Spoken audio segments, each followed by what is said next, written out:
day of the greatest fog London has ever known, assaults, attacks, robberies and murders have taken place under the cover of the fog. Scotland Yard warns everyone not to venture on the streets unless absolutely necessary, and to keep your doors locked and your windows bolted. The Weather Bureau predicts this fog will continue indefinitely. Fresh violet? Not tonight, thank you. I'll be night. Fresh violet? I show you the way, Governor. Is this the way to Leicester Square? Yes, sir. I'll take you there, sir. Very good. Beg your own prescription again tonight, ain't it, Governor? You'll be all right, Mr. B. I'll treat you all right, sir.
Sorry, apologize, but out of breath.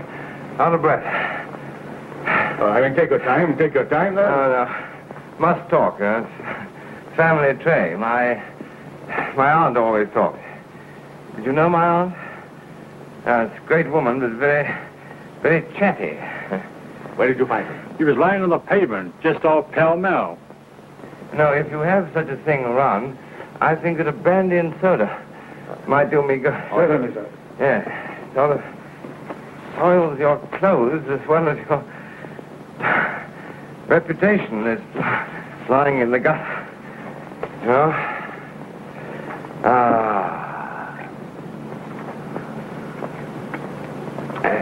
Thanks.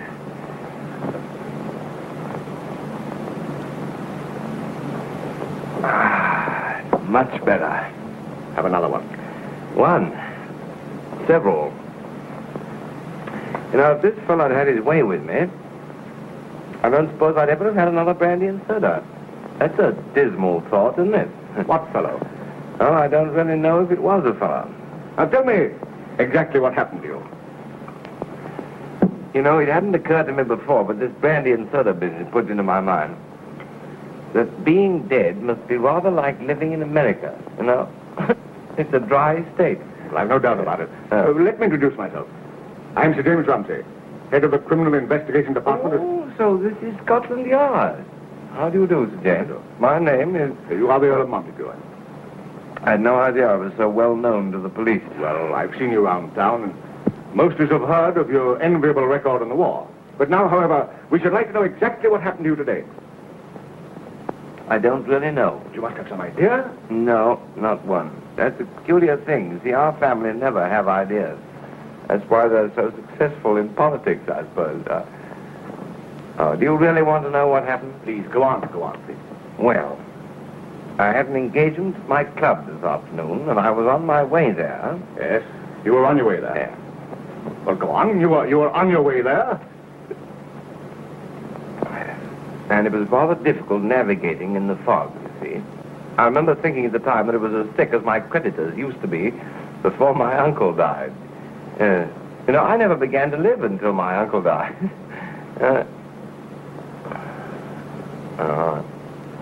Well, I was walking through the fog when suddenly, so suddenly that I had no time to realize what was happening, something or someone reached out, grabbed me by the throat, and started to choke me. Well, didn't you cry out for help? No, I didn't have a chance. There was a peculiar feeling lying there in the fog, strangling to death with people going to and fro, and I could just make out their blurred outlines in the fog. I tried to reach out and grab hold of one of them. Ghastly affair. What happened then?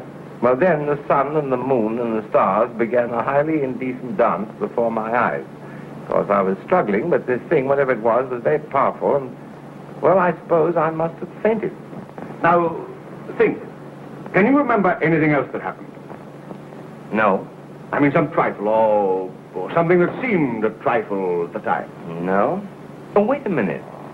Yes, I do remember something, but I don't know whether it has any bearing on the situation. Well, what was it? Well, as I was crawling through the fog, just before I was attacked, I heard an odd sort of tapping noise. A tapping noise? Yeah. Well, I mean, can't you describe it more accurately than that? No, because I paid no attention to it at the time. It sounded as though it were getting louder, as though it were coming nearer to me, at a regular beat, like the ticking of the alarm clock in the stomach of Peter Pan's crocodile. Eh?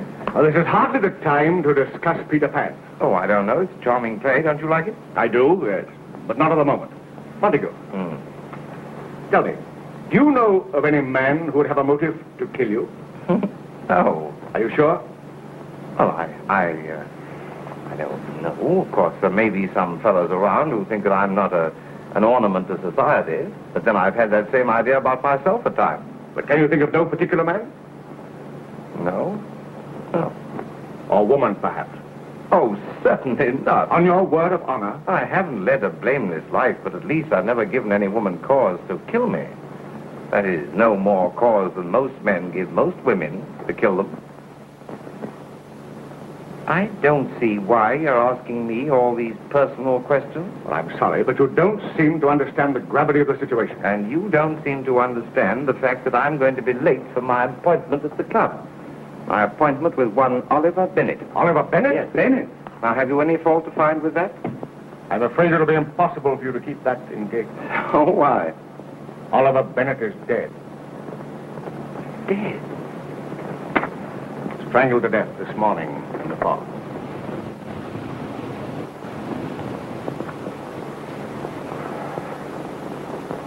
Do you mean to say that there were other cases like mine of men being strangled to death in this horrible fog? Yours was the 5th today. The other 4 are dead. Oh, I'm sorry. You see now, I didn't know. You see now how it's absolutely necessary to have the truth about everybody involved in this affair, no matter how remotely. Were these other 4 all men? Yes. And do you suppose that they were strangled by the man who tried to do me in? Every attack had the same ear marks, or I should say more accurately, the same throat marks. Did you know any of these? Stevens, David. Oh, no, Why, not what, these. What no. is it? What is it, man? Why, I knew these men. I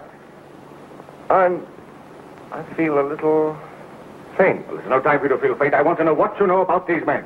Oh, they were friends of mine, all of them. They served with me in my regiment in 1915.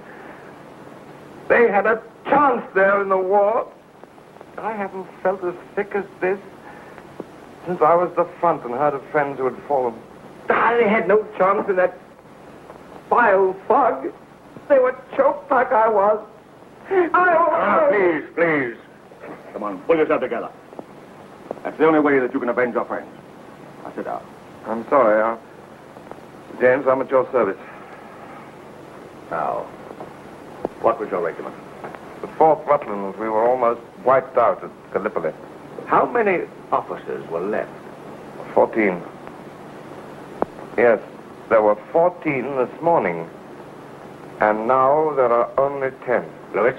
You know, that's rather a terrible thought to me. We must get hold of those men at once. All of the officers of the 4th Rutland, sir? You can get them through the services club. Oh. Tell them I want to see them bring them here. Yes, sir. Oh, no. Now, why bring them here, Sir James? Why to Scotland Yard? Why not bring them to my house? It's much pleasanter. Besides, you're almost out of brandy, and I know those fellows. Tell them Lord Montague wants to see them. Must see them at once. Don't tell them what's happened. See that they're protected in this fog. Have a constable escort them. Lewis, tell them to wear their uniform. Yes, sir.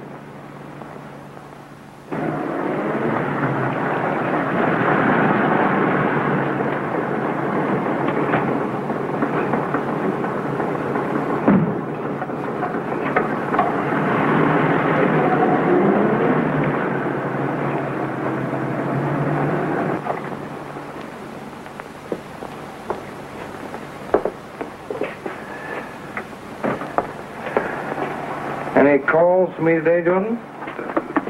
One, my lord. Oh, Miss Laverne. Laverne? From the Gaiety Theatre, my lord. Oh, yes, of course, Tabby Laverne, yes. I'll call her later. Oh, Jordan, this is Sir James Rumsey of Scotland Yard. Now, if anybody wants him, we'll be in the library. Yes, my lord. What a charming old house you have here, Lord Montague. Yeah, nice old place, isn't it? Of course, these old houses have their disadvantages. Years ago, the family used to complain a good deal of dragon trouble.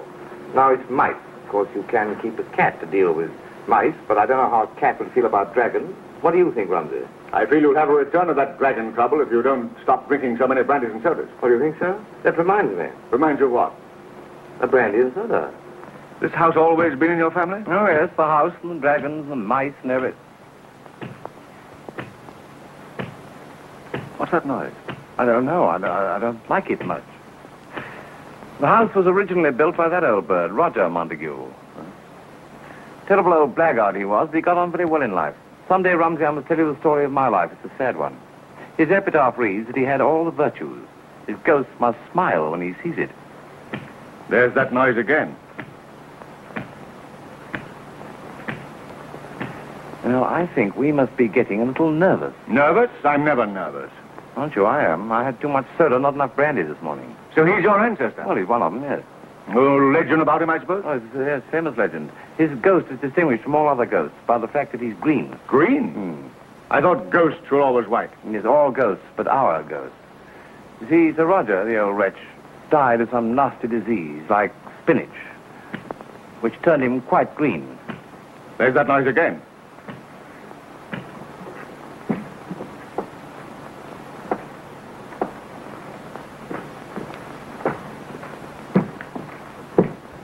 Oh, right. It was you making that terrific noise. I beg pardon, my lord. The fog.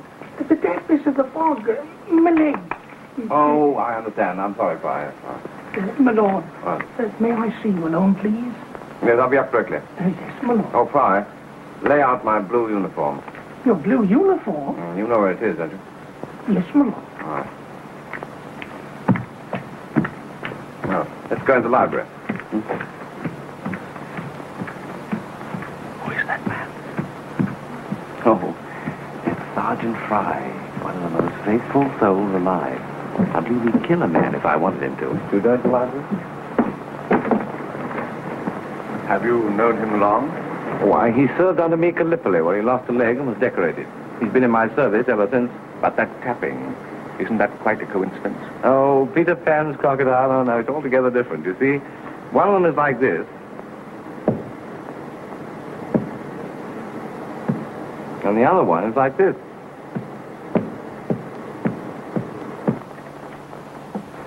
Inspector Lewis, Scotland Yard.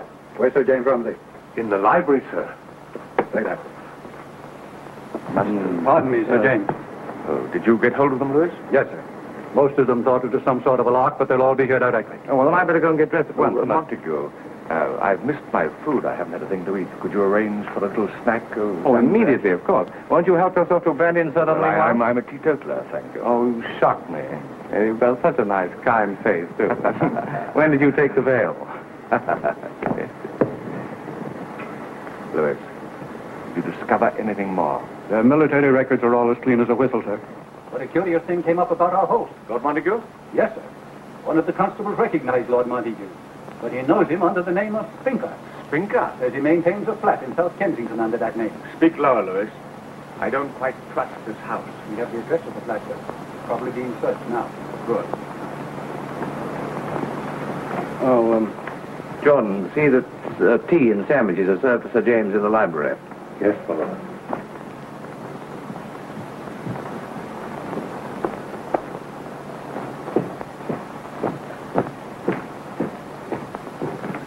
Oh, hello, Uncle Diggory. Have a cigarette? Of course, you don't smoke in that hat, do you? Would you rather have a brandy and soda or some fresh sawdust? Scotland Yard has found out about Spinker. I wonder what name you used when you were supposed to be at the Crusades. Well, good night, Uncle. Lewis? What about you? Have a pipe? Thanks, Sir James. I ate at a pub on the way. Oh, tell me, have you noticed anyone around here lately who doesn't belong here? No, sir.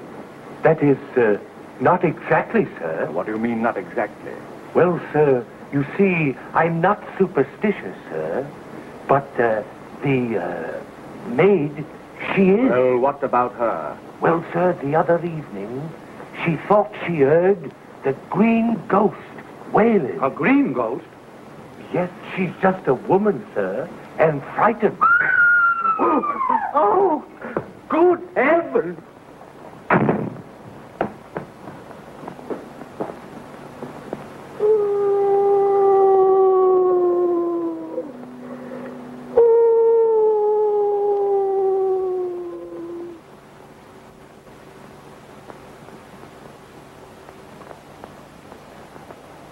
Come out of there.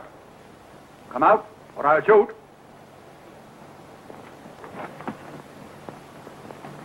Come out of there. Did you hear it, sir? Hear what? That scream. Wasn't it you who screamed? I never scream unless a fella gets gay with me. Well, where did that scream come from? From the music room. Well, lead us there. Me? Yes, and quickly. Oh, if it ain't ghosts, it's guns in this house. Come on.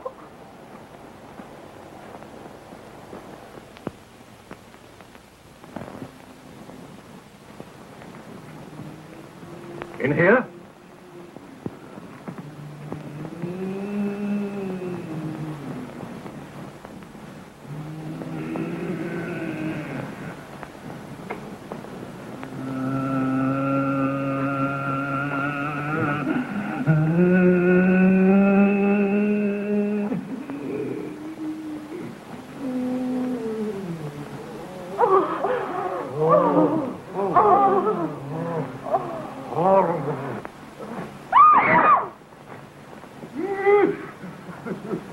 How dare you?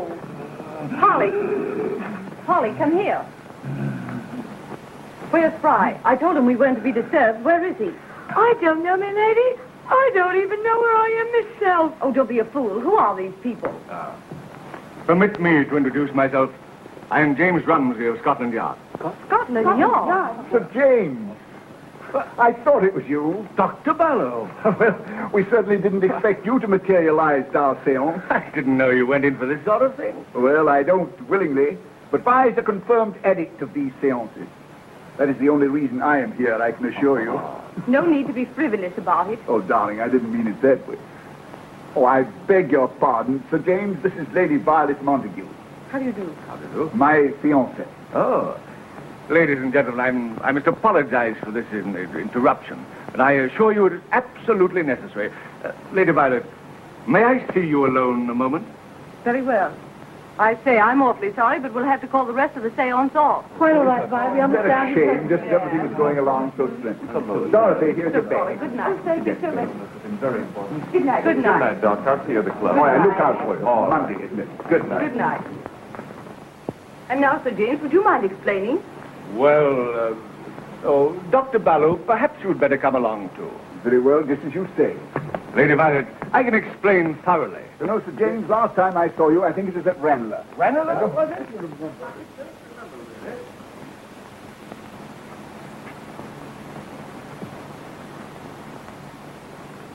How are you, Leon? I didn't know you were out of jail.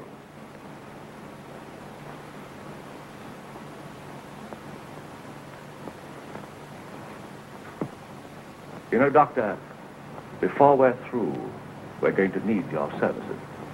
Well, yours to command, of course. Thank you. You see, there's something plainly pathological at the bottom of this case. And with your knowledge of the science of the brain... Oh, there you are. Oh, Monty. Monty, I'm so glad. Hello, Vi. Excuse me if I seem to be buttoning things up still. So didn't I hear a blood-curdling yell? Yes, it was only one of the maids. My seance frightened her out of her life. Oh, I see. Vi, darling, I wish you'd try to arrange to raise your dead somewhere else. Will you? You see, you've got Fry into a state now where he's afraid you're going to be arrested, and me into a state where I'm afraid you're not going to be arrested. Marty, I'm so glad you're still alive. Oh, darling, so am I, Lily. And of course, you know, dear boy, how happy I am at your escape. Yes. Wonderful. And now I'm going to mix myself a little brandy and soda, if you don't mind. Brandy and soda. My first today. I beg your pardon? Out of this class, I mean. Captain Bradley, Captain Dorchester, Mr. Williams, and Mr. McDougall. May I show them in, my lord? No, I'll show them in myself. There'll be other officers arriving. Barely rot, Monty keeping us waiting here. Yeah, what's the idea? There he is. Oh, Monty. I was just saying it was a lot of rot keeping us waiting here. Well, you shall never be kept waiting again, Elsa. Welcome, thrice welcome to the Sultan's harem. I say, Monty, old man. Yes. How does a bachelor keep a harem? Don't you know that in Turkey, only a married man can come and have a harem, and in England, only a single one? Well, now, that's funny. They've all vanished. Who vanished? There's a fellow here I want you to meet. Oh, I expect he'll tell us later. Hello, Sergeant Fry. Dear old Fry. Sergeant of sergeants. If he hadn't deserved, he'd have been a general. I'm happy to see you, gentlemen. Happier than I can say. Seems like old times. Well, boys, how's the choir tonight? Me. Not so good. We've swallowed too much fog. Now, come on, all together. Another little drink, another little drink, another little drink wouldn't do us any harm. Another little drink, another little drink, another little drink wouldn't do us any harm. Another drink, another little drink, another little drink wouldn't do us any harm. Another little drink, another little drink, another little drink wouldn't do us any harm. Miss Hamilton, sir. The dream of every woman in London. Of every woman but the one woman, alas. By the way, Saver, I saw your performance of The Ugly Duckling. Very good. Oh, I usually am superb, you know. Did it ever occur to you, Saber, that your rise on the stage coincided with the decline of opera glosses? No, it didn't. Where's Lord Montague? He's in the library, sir. Oh, in the library, eh? Yes, sir. May I help you? No. Yes. Aha, the Major has arrived. Have I broken anything?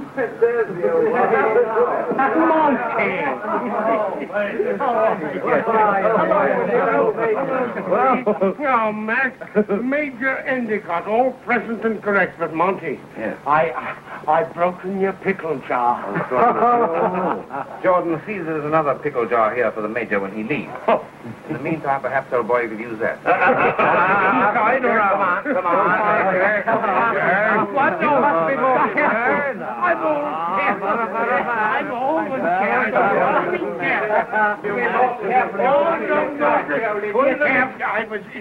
It was an accident. Major. Mary making a bet? Gentlemen. Colonel. Major, good to see you again. McDougall. Williams. Hello, sir. Savard. Hello, sir. Bradley. Hello, young fellow. How are you, sir? Well. We're almost all here, aren't we? But, where's Green? Bennett. Regan. Stevens, eh? I'm afraid they won't be able to be here, sir. What? Not here. Not here. And we're waiting now for Mallory. Oh, I see. Poor old Mallory. I saw him 3 weeks ago with his shrapnel-scarred face. He looked as if he'd been shell-shocked only the day before. Look here, Monty. I didn't know your affection for me was so strong you'd send Scotland Yard for me. Oh, well, Scotland Yard or not, sir, we're all with you here. Oh, I don't deserve this. Glass of wine with you, sir. Ah, Fry. Yes, sir. I say, Monty, what the dickens has Scotland Yard got to do with us? Out with it, man. Who have you been hiding? What's the idea, Monty? Yes, why have you brought us here? Well, Millis, I have my reasons. You'll know soon. In the meantime, I'll give you the regiment. Can you still remember it, Monty? The Montagues are descended from an elephant. We never forget. The wassail for old Lang Syne. Gather round, gentlemen. Should old acquaintance be forgot and never brought to mind? Should old acquaintance the days of old lang syne. To the kitchen, come on. Old lang syne, my lad. They're so happy. To think they may be doomed like the others. Oh, darling, please don't. Won't you go upstairs and rest for a little? I think I will. I'm sure it's right. Old lang syne, my lad. Old lang syne.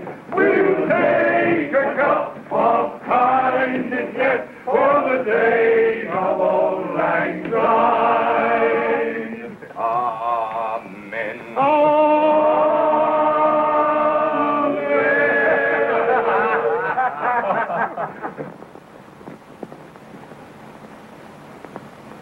The gentlemen are in the kitchen, sir. Will you join them, Major Mallory?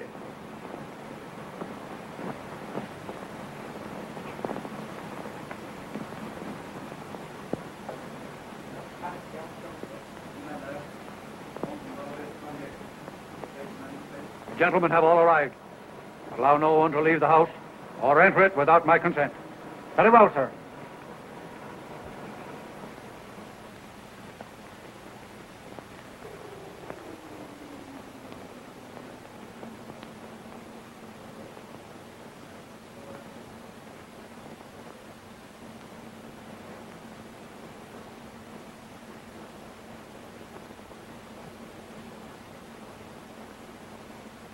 I say, old boy, Polly gave me a bottle of your best brandy. Good for Polly. This is going to make a marvelous bowl of wine. Burgundy to warm the heart. Brandy to par the wind. Whiskey to make you frisky. And rum for fighting strength. Get not the cinnamon. Sugar and cloves. Variety like the spice of love. And crown it with the flame of loyal companionship. Out with the light, Fry. Sir, there's your bowl of wine. Here's the bowl of wine, drink it down, drink it down. Here's the bowl of wine, drink it down, drink it down. Here's the bowl of wine, it will make you feel so fine. Drink it down, drink it down, drink it down, down, down. Here's the bowl of wine, drink it down, drink it down. Here's the bowl of wine, drink it down, drink it down. Here's the bowl of wine, it will make you feel so fine. Drink it down, drink it down, drink it down, down, down. Here's a bowl of wine, drink it down, drink it down. Here's a bowl of wine, drink it down, drink it down. Here's a bowl of wine, it will make you feel so fine. Drink it down, drink it down, drink it down, down, down. Wait a minute. Mallory's here. Mallory? He's in there. Come on. What? Here's a bowl of wine, drink it down, drink it down. Here's a bowl of wine, drink it down, drink it down. Here's a bowl of wine, it will make you feel so fine. Drink it down, drink it down, drink it down, down, down. Mallory, old boy, I'm so sorry. Mallory, my boy. Please only fainted. Try. A glass of water. Yes, sir. Oh, great heaven, Mallory, too. Sir James, quickly! Sir James! What on earth is that? What? Why, it's Monty's voice. Turn around, all right. Gentlemen, please. Just stand aside. What's wrong? Oh, Monty, Monty, what's happened? Oh, I'm fine. Dr. Ballard was making an examination now. Sir James, this man is dead. Wait. There are red marks on his throat. No, no, not that. Red marks? Why, what do you mean? Dr. Ballow means this unfortunate man has been murdered here. Murdered? He couldn't have been. There wasn't any noise. We heard no cry. We were all in the house. Oh, I think I know what's happened. There was something I had to tell you fellows, and I hadn't the heart to, and now... Now, will you all please go into the next room? Please.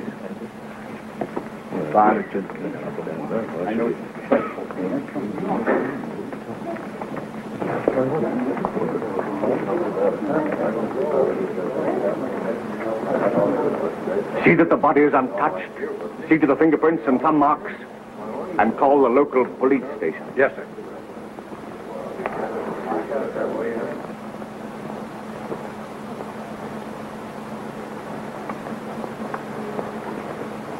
Hello there, Constable. Oh. It's all right, darling. Yes, sir. Has anyone approached the house? No, sir. Has anyone attempted to leave? Man tried to slip out of a window some time ago, sir. I shouted at him. He went back in the room, sir. Would you recognize him? Impossible in the fog, sir. One of the officers, I thought, by the cut of him. Well, say, what does he mean? Tell every man to stick to his post. A murder has been committed here. Yes, sir.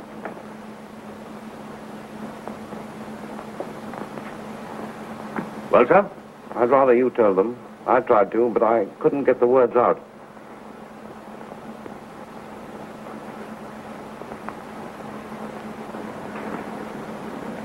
Lady Violet, if you don't mind, I would like to speak to these gentlemen alone. Certainly. Come along, old girl. Thank you. Yes, sir. I understand. I'll tell Sir James. Owing to the fog, you can't remove the body before morning. Thank you, sir. Gentlemen. Within the last 24 hours, 5 of your brother officers, Green, Regan, Bennett, Coburn, and Stevens, have been found in the fog, strangled to death. Can't be true. Yes, it's true enough, I'm afraid. An attempt was made to strangle Lord Montague. Monty, you too, Monty. And now Mallory lies dead in that room. Fantastic as it may seem, an effort has been made to wipe out the surviving officers of the 4th Rutland. Well, here is something else for you to ponder on. The rest of the world was not in this house when Mallory was murdered. Are you insinuating that we knew anything about this? I tell you that I will. I tell you, you cannot stop me. I tell you.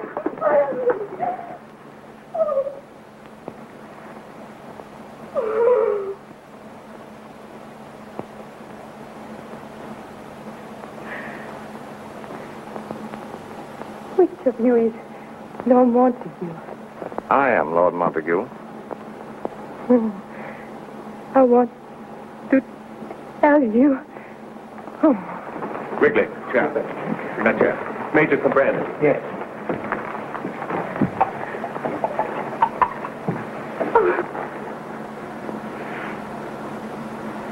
Who is she, Lewis? I don't know, sir. Oh, what am I doing sitting here? Am I too late?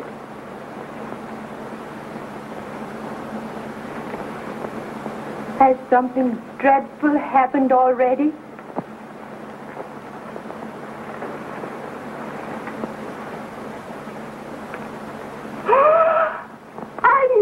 I knew it.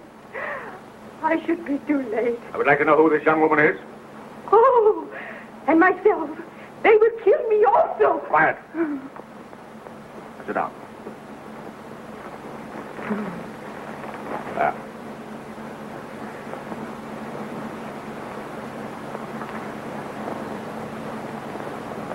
Who are you? I am Ephra Cavender. Cavender. Now I suppose you all hate me. Cavender? What Cavender is that? Evidently the daughter of the Marquis of Cavender, who was once an officer of the regiment. He left England under a cloud and lived for many years in the Orient. Yes, and we heard he'd made a large fortune there, but no one ever knew how. He was captured at Gallipoli, fighting against his own regiment. Then why wasn't he shot? He was sentenced to be shot, but escaped. Oh, I love my father, whatever he was. He died 3 weeks ago. What is it, Jack? This man. He followed the girl that just came in. He said he must see her. You please, I must see her and Lord Montague. It is of the utmost importance. You followed her here, eh? I leave the hotel just as I am. I think Sir James had better see him. Come with me.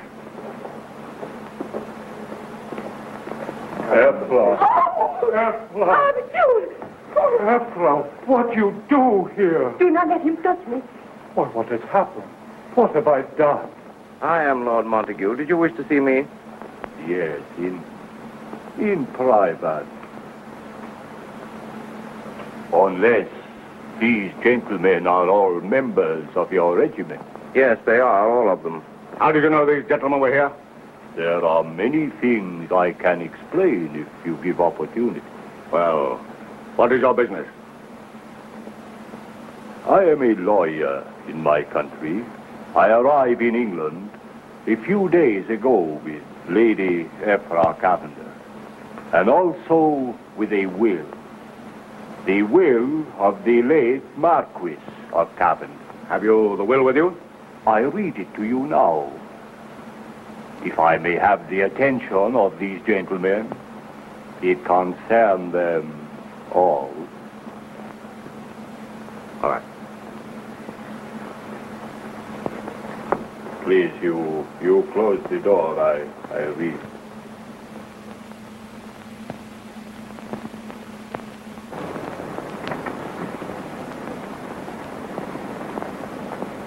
These gentlemen, the last will and testament of James Hall Bowen, 4th Marquis of Cavender.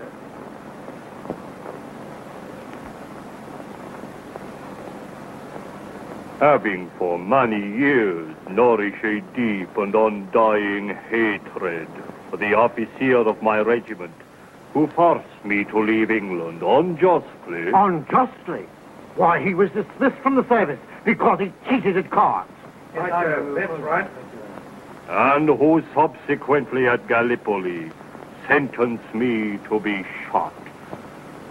I leave to be divided equally among them the sum of £1 million. £1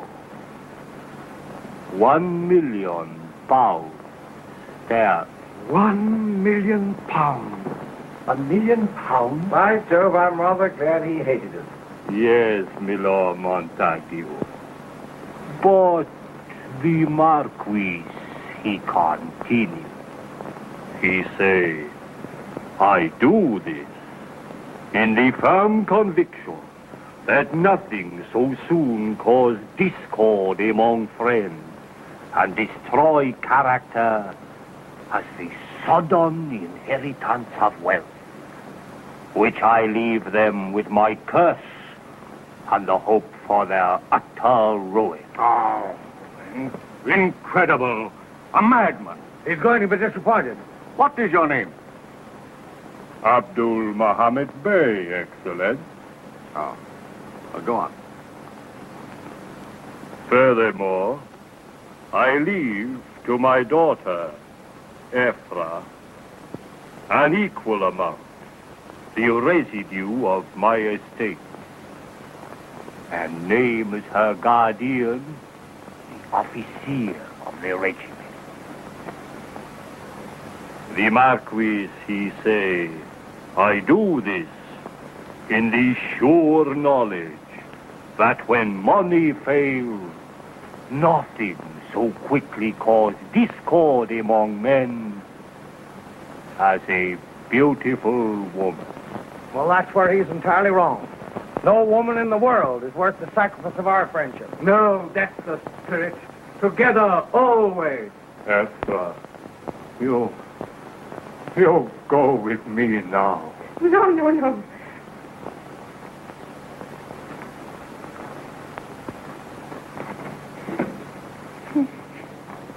He have held me prisoner ever since I arrived in England. Lewis. Hold that man. I want to talk to him. Yes, sir.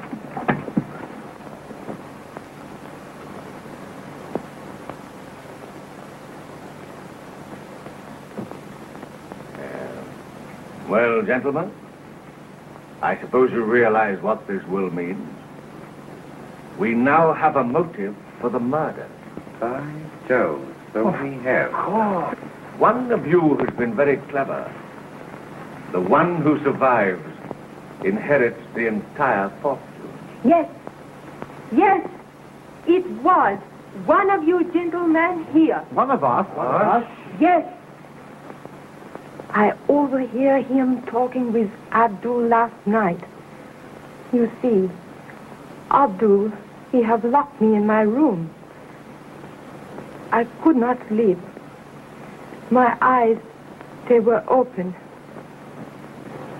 When suddenly, a flashlight, it started to play across the foot of my bed. Finally, it shined in my face. I closed my eyes. I pretended I sleep.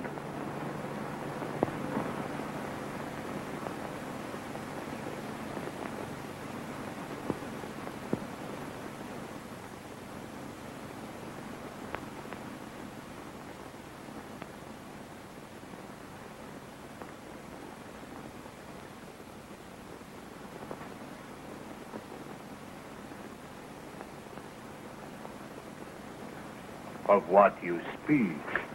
If only this fog continues, we'll get rid of all of them. Better you let a few of them survive, or suspicion he fall on you. But I provided for all that. Yes, my friend, but have you think of this, that if all these men are killed one by one... And as soon as I was sure that they had left the hotel, I managed to free myself. And I came here. Oh, that's curious. Just a moment. If you heard the voice of that man again, would you recognize it? The boy?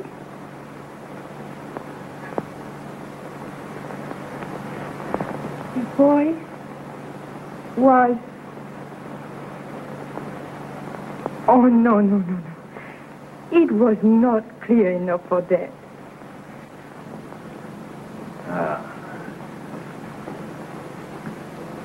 It is very evident that one of you knew of this will. That the murderer of your comrade is in this very room. Oh, right. This is horrible. I resent your words, sir. Please. I cannot stand any more of this. Of course, I'll take you to my sister. Let me help you, Monty. No, thank you. Well, I think you'd better stay. Lewis? Yes, sir. Take this lady to Lady Violet.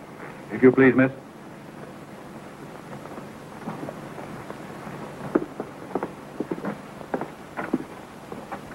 I'm afraid that everyone in this room is technically under arrest. Under arrest? Why, what do you mean, Sir James? But you know, after all, we have an alibi. We were all in the kitchen when Mallory was murdered. Yes. Did any of you leave the kitchen during that time? No. That is, I mean to say... Yes and no. They did scatter around to get the ingredients for that punch. Yes. Yes, I stayed in the kitchen myself. Look here, Monty, what do you mean? You went too. You weren't back when all right, yes. I went to get that taper. I'm so sorry, I forgot. Well, there's no time to forget. No, well, I won't forget again. Sergeant. Yes, sir. Where were you? Why, I was in the pantry, sir, with Captain Dorchester. Yes, but you left ahead of me, Fry. Yes, sir. So that left you alone also, Captain Dorchester? Well, that doesn't prove anything, does it? Thank goodness you can't blame me. I was in the cellar with Williams and McDougal. You were when we entered, Major, but not when we left. I hunted for you after I found Williams. Yes, but After you found Williams? Yes. Then you two had separated? No, yes, well... It seems your alibi isn't very strong. No, it is getting a bit wobbly, isn't it? Do you really mean I cannot leave this house? I mean no one leaves this house until we've found the murderer. That's impossible. I must get away tonight without fail. Well, I'm afraid that's impossible. Oh, you don't understand. I'm going abroad tonight. What? Oh? Look here, Bradley, what do you mean? We'd arranged to dine together at the Carlton tomorrow night. You never said a word about going abroad. Why are you going abroad, Captain Bradley? That is a question I cannot answer, Sir James. Captain Bradley, in the name of the regiment, I insist that you answer that question. Well, if you insist, Colonel, but it's very embarrassing. You see, I Well, I'd arranged to go abroad with the lady. No, you better not, old boy. You'll probably regret it. I usually do. Hang it all, Bradley. Why so bashful about a romance? And I'll tell you, Endicott, when you reveal why you were so bashful, that a few minutes ago you tried to leave this house secretly. So, you were the one. Yes, I saw him in the next room, trying to sneak out of the window. Why did you try to leave by the window, Major Endicott? Was that a window? I thought it was a door. I was dizzy. I wanted some fresh air. Look here, Monty, I was just thinking. That's rather unusual for you, old thing, isn't it? Thinking how odd it is. They had no trouble killing the others, but you escaped easily. I must say the same thought occurred to me. Really? Upon my word, you two seem to resent the fact that I'm still alive to shower my charm on an otherwise barren world. To shower your charm. Under the name of Spinker, perhaps. Spinker? I've discovered Lord Montague keeps an apartment under the name of Spinker. As a matter of fact, I do, but what of it?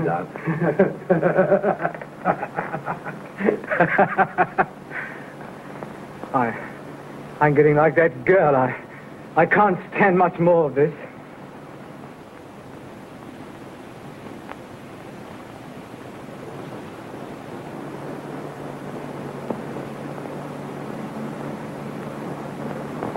Lord Montague, why do you find it necessary to use an alias?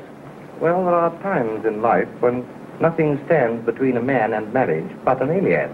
Hence, Spinker. Well, what are you all looking at me like this for? They're thinking what I thought. That you say they tried to kill you, and yet you're as happy as a lark. Oh, it isn't the first time that Monty's jested in the face of death. Thank you, sir. Why, you almost seem to suspect me, Sailor. Well, you must admit yourself, Monty. A false attack would be a perfect alibi in a case like this. Oh, you're thinking of some stage plot you acted in. Superbly, of course. Perhaps I never played a part more superbly than you are playing one now. Oh, I say. I resent that, Sailor.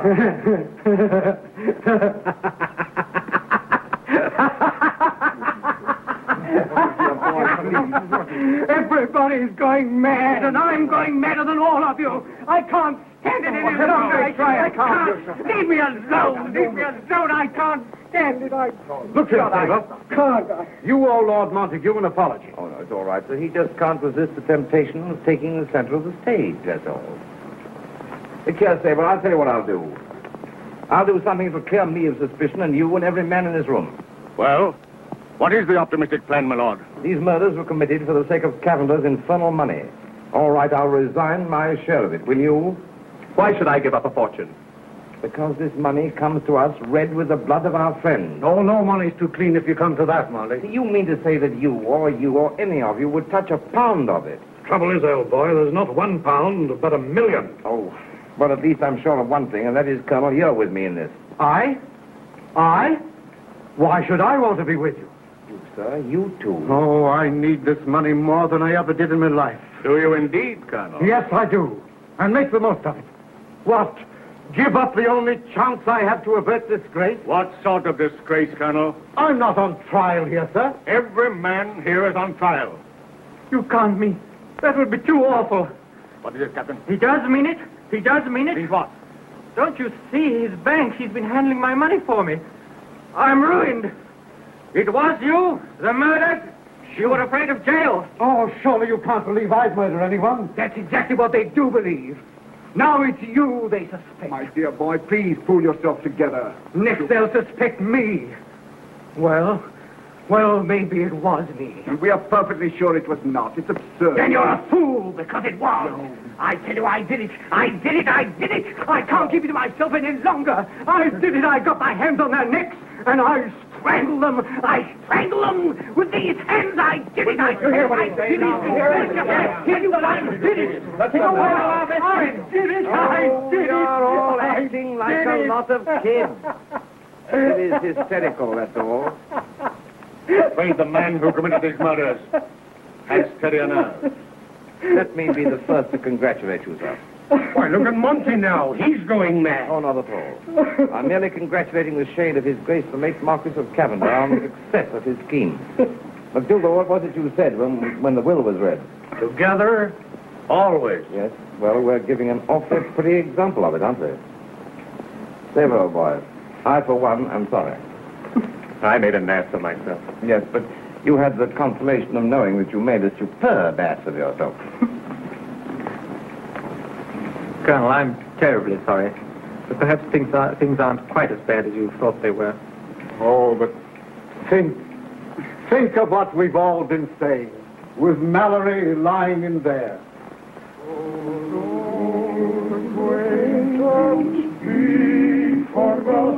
And never brought to mind, so no acquaintance be forgot in the days of old lang syne. Old lang syne, my lad, old lang syne. Richard! Come quickly, please.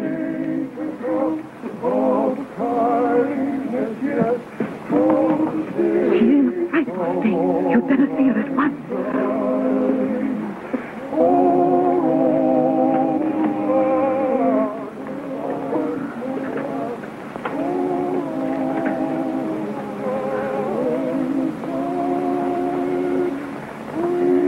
Lady Esra.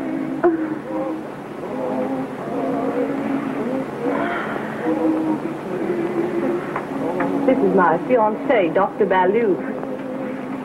Lady Ephra, it's too bad you've had this trying experience. We'll have you all right with you. Will you allow?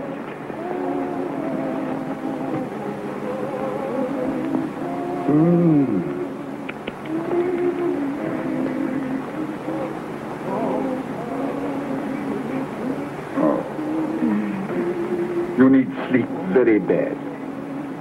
Very badly. Will you allow me to prescribe for you? Oh, no. It is not necessary, Doctor. Oh, just a mild sedative. I'll run to my room and get it.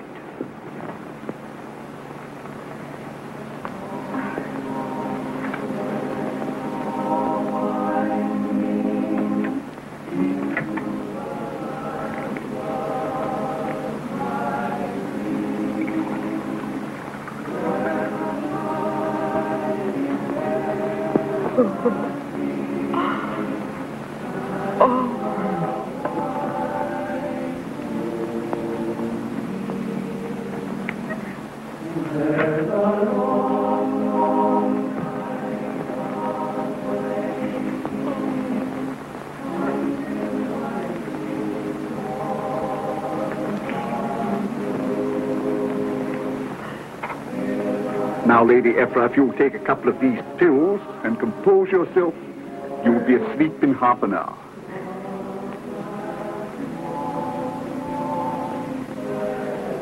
There. Oh, Vi, would you mind closing that door? Oh, surely, dear. Thank you very much.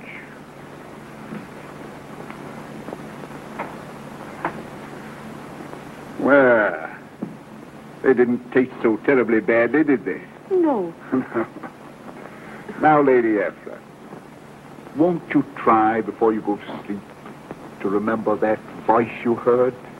It would help us tremendously if you would. I cannot. I was so frightened. Oh, come now. You listened attentively to the voices in that room tonight. I noticed you. Wasn't there one that sounded somehow familiar?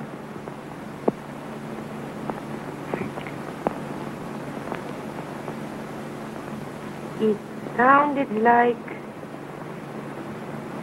your voice.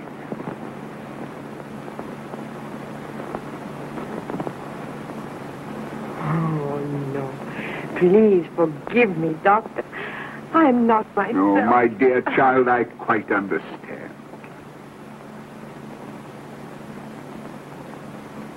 Your medicine, Doctor. It is beginning to make me sleepy.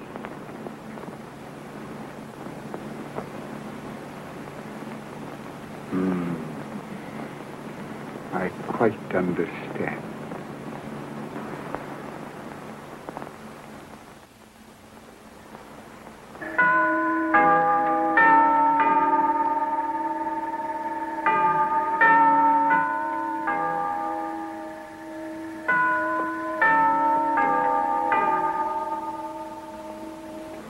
Monty, old man. Big Ben has struck happier hours, I think. Yes. Come on. Yes, many happier hours.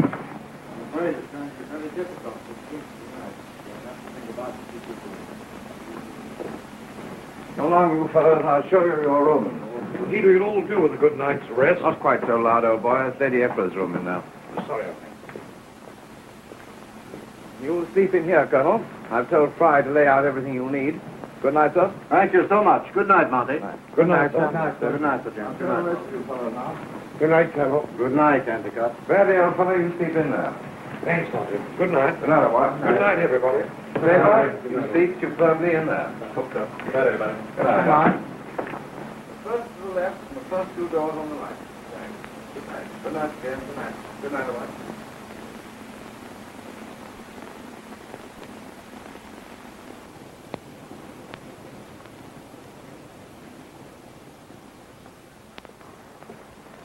Hello, Mac. I'd quite forgotten about you. Your room's are way up the other end of the passage. Come on. Well, come on. All right, Monty. I'll go to my room in a minute. It's all right, but why linger here? Well, it's all right, isn't it? Good a place as any, I suppose. Well, I suppose it's about the worst place in the world for you, old man, with your nerves in the state they're in now. Oh, come on. Don't you think you'd better go? Oh, I've been thinking I'd better all night. Monty, this is horrible. Yes, I know. Death and all that. I know, man.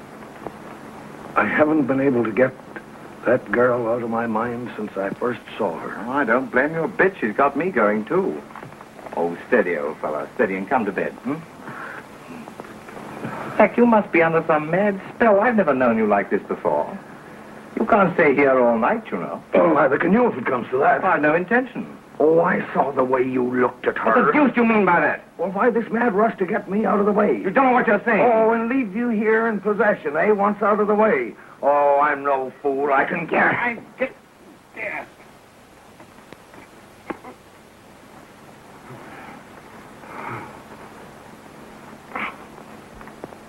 Oh, I'm awfully sorry, Mac. There's a devil in this house, Monty. Yes, there is. That devil Cavender. He's got what he wanted, all right. He had us all fighting over money, and now this. You're right, Monty. I'll go to bed. Good night. Good night, old man.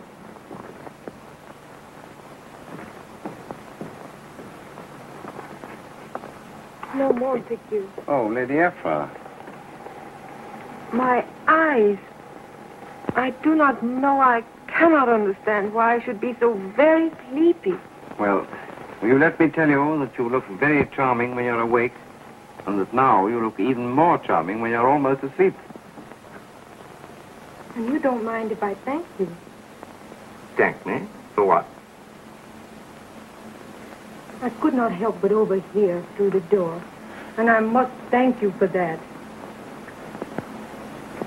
And also for the beautiful flowers. The flowers? Oh, to a terribly nice girl from a man who's always longed for one.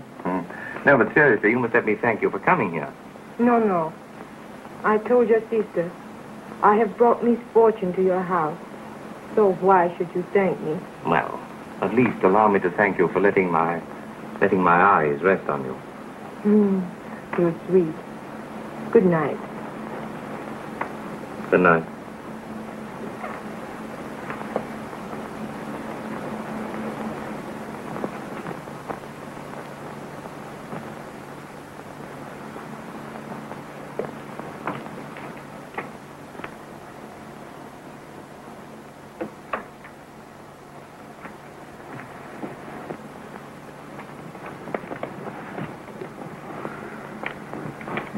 Hello. I'm just going downstairs to get my cigarette case. I think I must have left it in the Lion. Well, they can have one of mine. No, thanks. I prefer my own. We smoke the same brand. Silly old buffer's gone loony. Hi-ho.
Any of them up yet, Fry?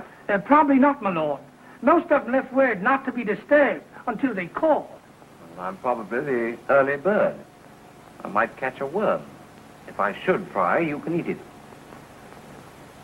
Thank you. I've had breakfast. Inspector Robinson. Dr. Walton. Sir James Ramsey here? He's in the library, sir. He's expecting you. Very well. May I take your hat and coat, sir?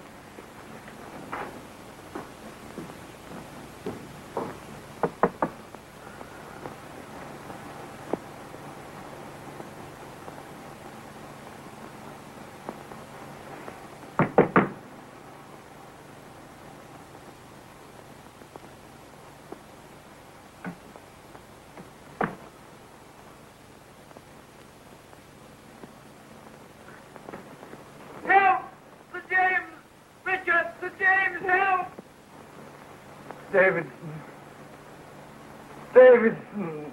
What is it? What's happened?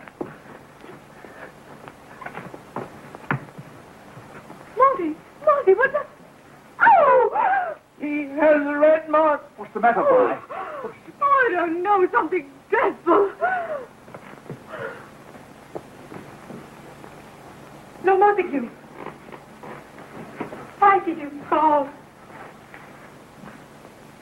Oh, I'm afraid. I'm afraid. Are you sure, Doctor? Dead. Strangled.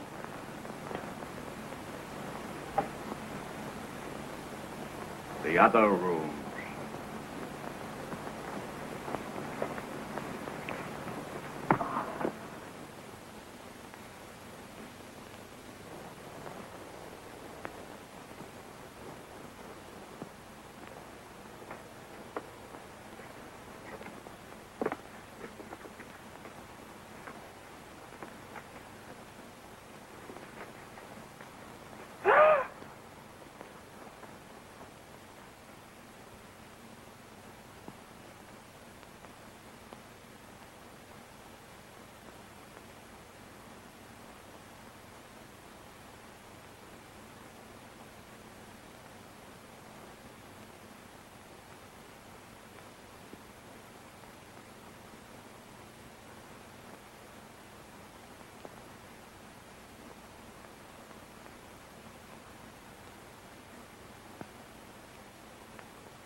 Killed in their sleep, just like the others in the fog.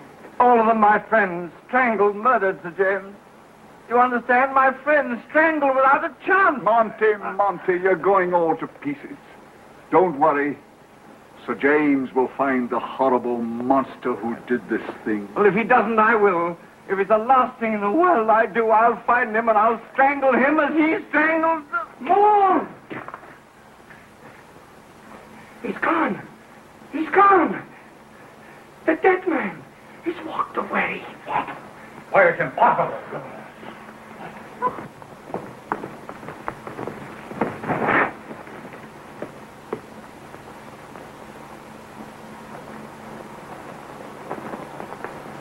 Sir James!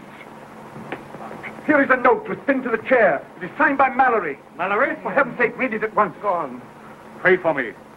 When you read this, I will be with my comrades whom I loved and killed. No!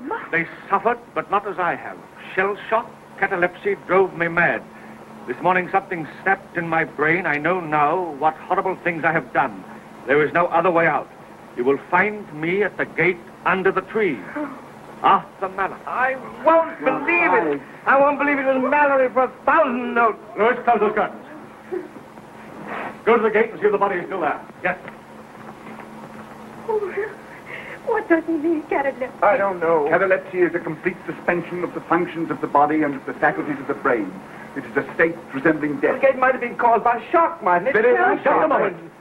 You mean to say, Dr. Ballou, that a man of your professional attainments could confuse catalepsy and death? I stake my reputation. The man was dead. Well, we'll know in a few minutes whether he's dead or not. I'm convinced he was not. That is a reflection on me, Sir James. I'm afraid it is a grave reflection. I'm not going to remain here and be insulted by you. Leave this house You will be arrested. But you cannot... Please be calm. Why does he say such dreadful things to the doctor? Sir James, it's true. The body's there. He's stabbed through the heart. No mistake this time, sir. He's dead. I tell you the man was dead.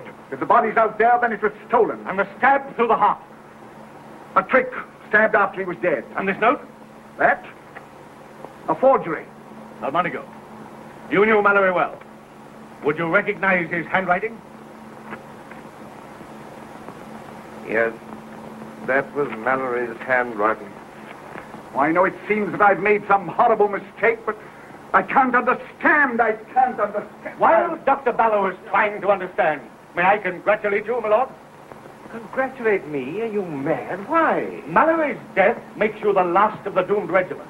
You inherit a large fortune. How dare you? Under Cavender's will, the surviving officers inherit the fortune on the day of probate. The will is to be probated today. You are the last. Monty, how can you keep from killing him? So you are not afraid of killings, are you? Why, please keep out of this wretched affair. I know what he means, and I do not believe him. No, I would never believe him. So you are the last. And the fortune is yours to do with as you please. Lord Montague, have you ever made a will? A will? Yes, I made one recently. My sister Your suggested sister? it. Oh. So, if you were to die, and Dr. Barrow was to marry your sister... Oh, please make him stop it. I can't endure this My misery. dear Lady Violet, you should be happy, not miserable. Your brother has been spared. Up to now. Sir James, I can't stand any more of this. You know me well enough. I am beginning to think that I do. You have Mallory's confession in your hands. The whole thing is as clear as day. At the most, I have been guilty of a professional mistake. Your professional mistake has cost 7 lives. No. Mallory had a hand in this, but he was not alone. We have still to find his secret. I am afraid he has taken his secret where the living will never trace it. Then, if the living fail us, we must call on the dead to help us.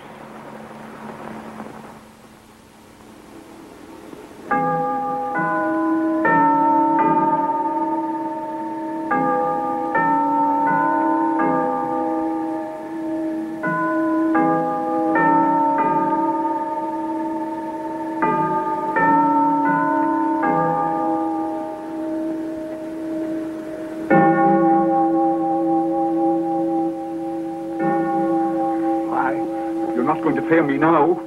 This is the last.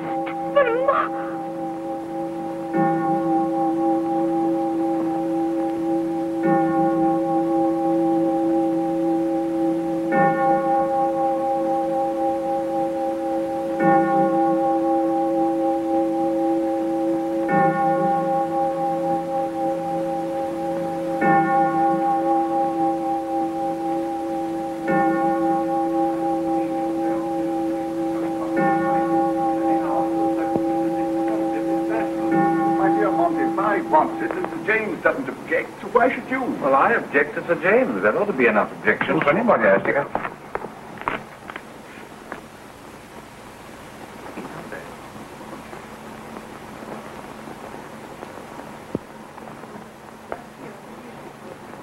I think we'd better get started. Oh, here are the ladies now. Come along, Vi. We've got everything all ready for you.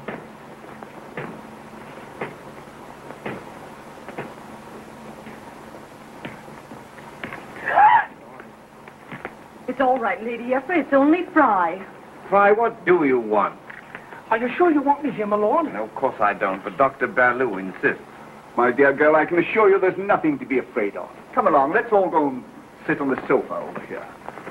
Monty, I suppose you would like to sit next to Lady Effra. So will you sit there?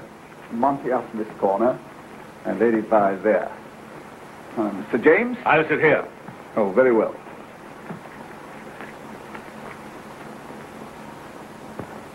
Now, before going any further, I'd like to explain the reason for this unusual course.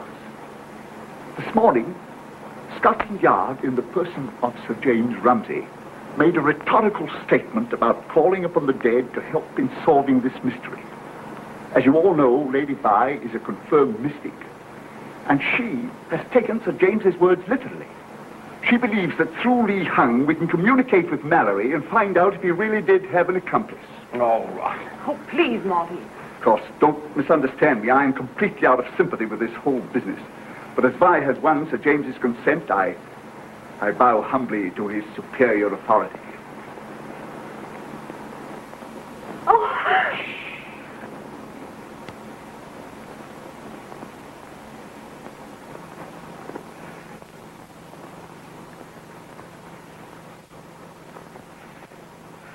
Richard. Oh, please.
Break control.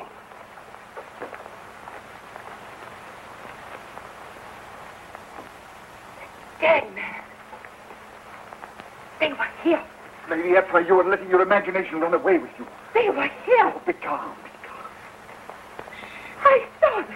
I should like to retire. Don't try, be quiet. But I really should. Look here, Vi, I got it. Monty, be quiet. Let's go on. Lady Ephra, please sit down. Sit down. But I tell you that I did see them. They were right here.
Get back to your grave.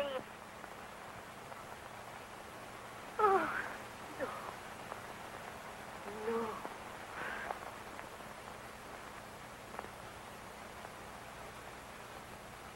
They are dead. For if you lived, you do as I tell you. You always do as I tell you. You kill for me. You kill them all for me. That's enough, Doctor. Light to them. Something ghastly has happened. Oh, look. Oh. Out that knife. Rehung the lights. Oh. Stab.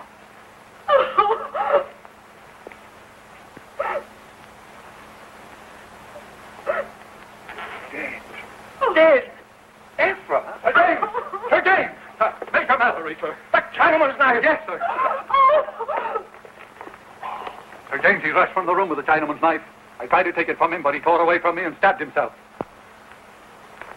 Fine. In heaven's name, what has happened? Oh, I can't endure What is it, Colonel? anymore. That scream, that horrible scream, what was it? It's all right. Blood. They shouldn't have made us do this. I didn't want to do it in the first place. I'm afraid this is more than we bargained for. Gentlemen, Mallory has made his atonement. Atonement? Monty, what on earth does he mean? I don't know. Oh, don't worry, Monty. We're all real enough.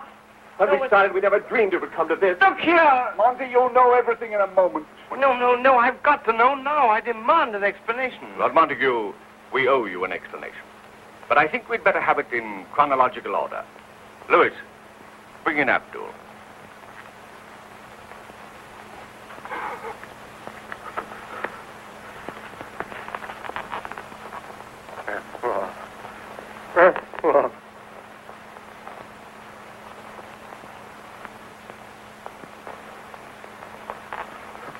We've had a great deal of patience with you, Abdul. You will tell us now exactly what happened between you and Ephra from the moment you arrived in London.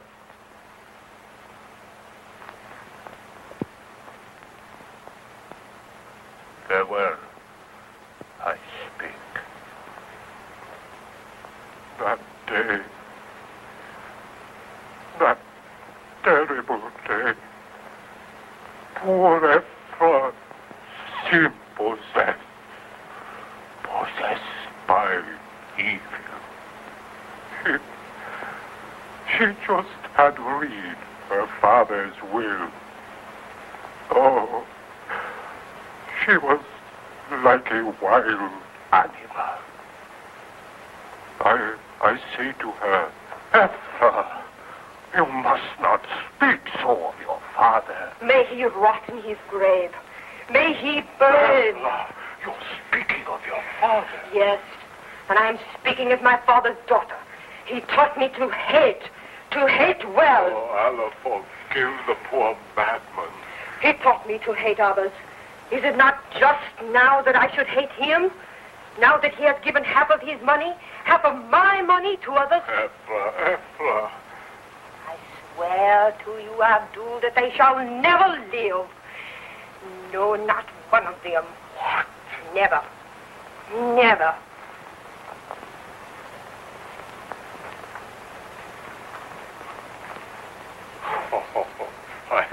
I think maybe you find it rather difficult to kill 14 of them. I will find a way. I will find a way.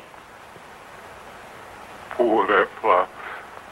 She did find a way, for she had sent for Mallory to spread death in the fog. You see, he had been her lover when he was a prisoner of war. Even then, she had some strange power over him.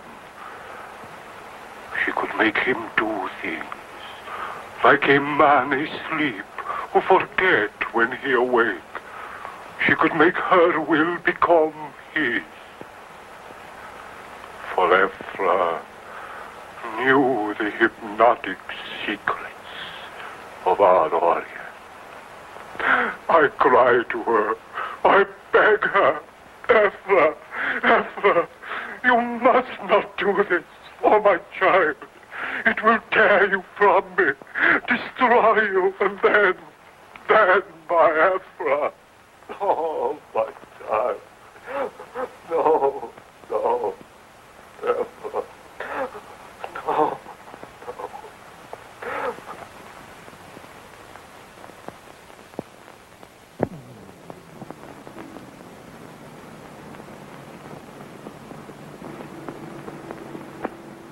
And that was why Ephra accused him of holding her prisoner. She feared he would expose her.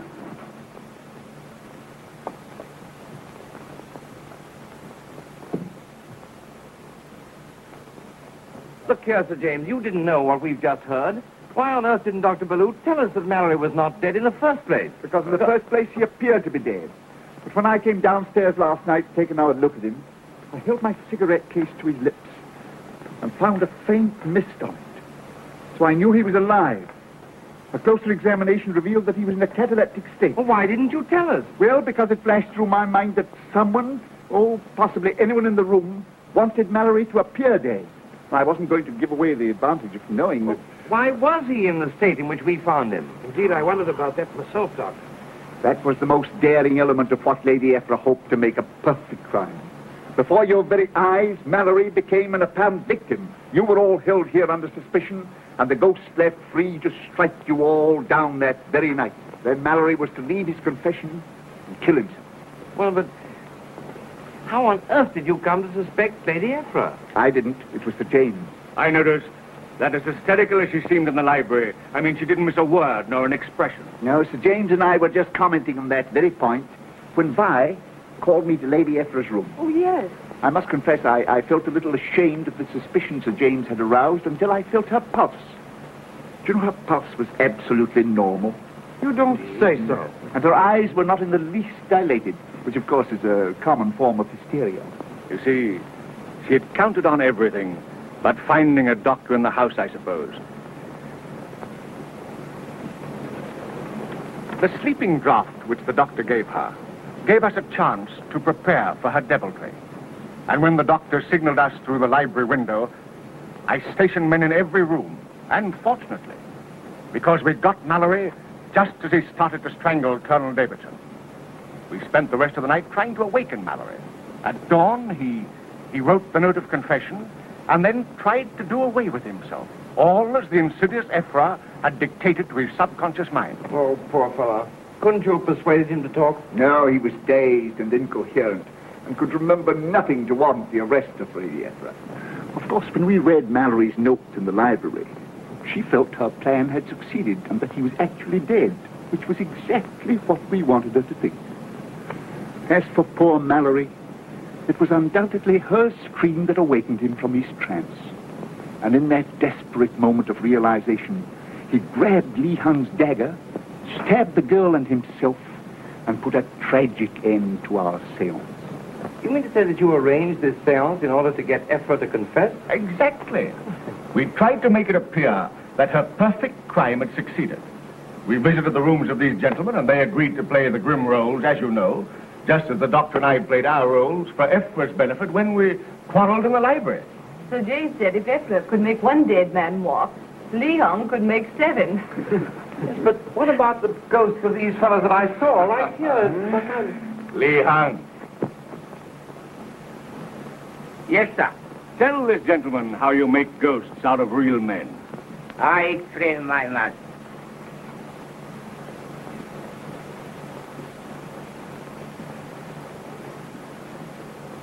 The image was thrown this mirror, through this light, through those mirrors, down there, where you saw the ghost. You know, I can't believe it yet. I can't. Look here. Why so tearful now? It's all over. Oh, yes. Welcome to Prague. Welcome.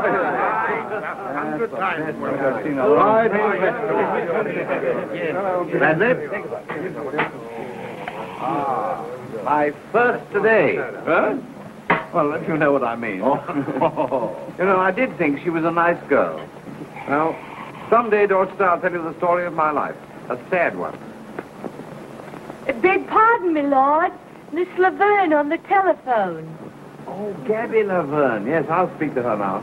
Fry, lay out my stinker suit, will you? By the way, Monty, ask Gabby to give my best regards to that adorable fellow Spinker. Give her all our regards.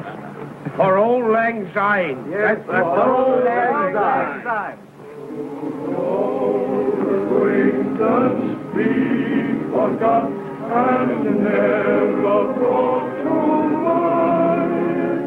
Should old acquaintance be forgot in the day